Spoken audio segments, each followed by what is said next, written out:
Hi all, welcome to this West Ham team prediction video. This one is probably going to see a number of downgrades within the team. There may be some individual upgrades, but I think be prepared for the worst with this, I'm afraid, if you're a West Ham fan. But see how it goes regardless. If you can smash links, as always, would be much appreciated. Sub to the channel if you are new, follow me on Twitter, G is a legend. All links are down below. Publish the channel and social media links as always. Comment down below your thoughts for predictions.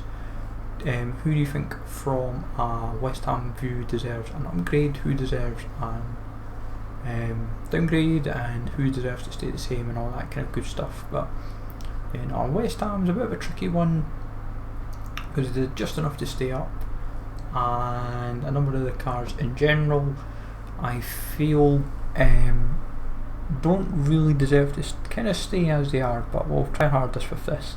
Starting off with Fabianski in net, we feel he'll go down one. Mainly the league position goes on this, it's pretty much the main reason. And I think game time as well, I think because obviously our goalies were kind of given a bit of game time as well, like Martin, Randolph, I think even Roberto had a few games as well, even though he was sent on loan to Alaves. But Fabianski probably just downgrade of one. I think if he'd played it the whole season despite the league position, I think he may have stayed as he was, but it is how it is. Issa Diop may go up, but I'm not convinced enough to put him up solely because of league position, despite how well he's touted to go elsewhere. I feel I'll actually be honest, if a transfer happens, they would be used as an excuse to put him up. If he was to go to a bigger team, like if he was to end up at say Chelsea for example, they'll suddenly upgrade him one or two. I think because he stays at West Ham, he may stay as he is, or just give him an upgrade of +1, or even just minor stat increases of like say defending and physical, but something else gets downgraded to keep him as he is. But I'm not convinced enough to keep him as it is, or kind of give him a upgrade or a downgrade. And I don't feel he deserves a downgrade anyway, but when I down one, just game time, injuries, all that kind of stuff against him. So 79 to 78. Aaron Cresswell, I actually thought was higher rated than he was, which shows what I know sometimes. But he is 76 rated. I think he will go up 1 to a 77, and that is about it for him. Nothing else glamorous, I'm afraid. But he always seems to bag an inform like every FIFA, for what if memory serves. So he always seems to bag an inform, so that might help his cause a little bit as well to push him up beyond 77. But league position is a big factor for it as well. Ogbonna, ignore the flashback, that despite how appealing that is, will not get an upgrade or a downgrade. I feel stay as he is. So that goes that. Fairly straightforward. Declan Rice, probably one player that will get an upgrade, going up to as high as 80 rated potentially, just through his form this season. There is potential for him to go higher still, but I think 80 rated is most realistic for him, so that's one way to go about it. Mark Noble probably stay as he is, nothing glamorous about him. In midfield, just does what it says on the tin. Fornals and Lanzini I think will stay as they are, just mix of game time, injuries, league position. If there were anything, they may go down one each, but as I wasn't convinced enough to give them upgrades or downgrades, if I'm brutally honest. That was kind of my kind of reasoning about it. Susek getting an upgrade to an 80 rated, just a minor upgrade of +1. I think there even may be room for a position change, I believe, for what I've read. Could happen, maybe not. But I would say +1 at least, potentially even +2, because he was very impressive for Slavia Prague before joining, and has kind of done really well at West Ham, with even speculating to go after him as well. So that could be a quick turnaround of a transfer, go from Slavia to West Ham to somewhere elsewhere. Antonio getting an upgrade solely because of his post-lockdown form that helped bag him a in form and a player of the month. So fair play to him. So, and I think he was like, his form was doing enough to just squeeze an upgrade anyway. So +2. He used to be this anyway, but definitely goes back to being a bit more usable and position change back to a striker, which he used to be. He obviously was right mid. Randolph just kept the same, didn't really feel convinced enough to kind of downgrade him or upgrade him or do anything with him. Masuaku kind of same. Fredericks +1, just doing enough to go to a goal. It was mainly just game time, but also he's kind of established himself more at right back for the team, over like with Zabaleta obviously retiring, I believe, and so forth.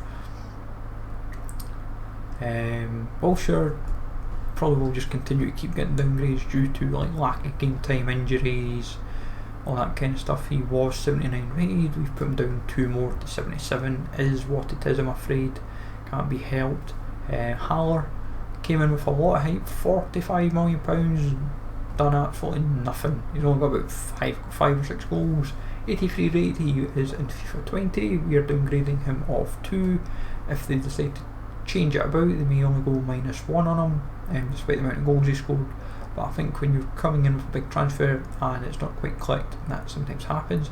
Felipe Anderson was given a most consistent team this season, which was deemed the most baffling card of FIFA 20, especially from a TOTS view. We're downgrading him 1 just because of lack of game time, injuries and various variables. That's the way about for him. Jared Bowen we're upgrading to a 77, mainly because of his post-Hull.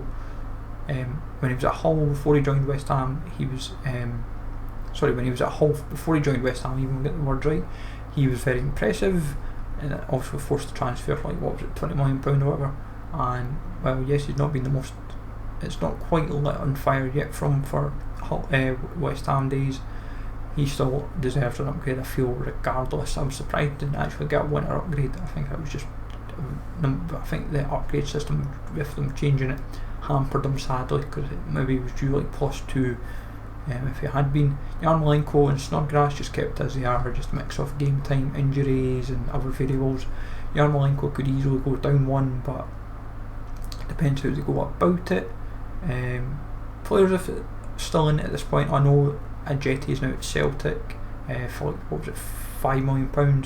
So Ajeti we were downgrading 2 to 72. If Hugo was still part of the team by this point, or if he's went on loan or signed deal with elsewhere, he may experience a downgrade or stay the same. But you've got to remember as well, because he was obviously in another team or at QPR last season, but apparently still on the books, and like Roberto, if he's still kind of on the books unless he goes back to Spain, he may stay the same or be experiencing a downgrade.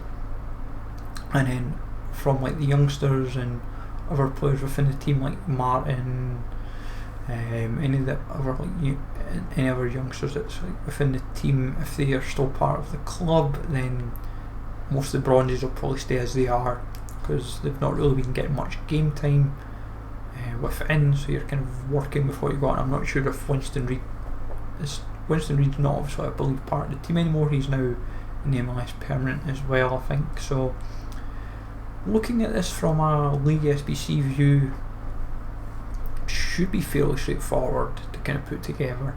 It's just going to be a bit arduous if you've got if Fredericks is a silver right back, because your defence will be potentially changed a little bit if Diop gets transferred, and also potentially the same if Rice goes out as well. But plenty of food for thought with this one. I think I might be kind of spot on with maybe some of the players, but I think as a whole it's going to be tricky kind of pin it down. But if you're a West Ham fan, you're welcome to comment down below your thoughts on this, if I've kind of nailed it spot on or if it's a bit of work in progress. But as I said, it's just speculation regardless. As I said, the Jetty, as we said, is no longer part of the team, and Hugo and Roberto we're not 100% sure on, but we've just got to try our best regardless. And it also helps if for fans of say like Celtic and whoever, what we think of their potential ratings. But let me know in the comments down below. As I said, smash the likes as always, sub to the channel if you're new, follow me on Twitter, GLegend, take it easy all, thanks for watching, and I'll catch you all later.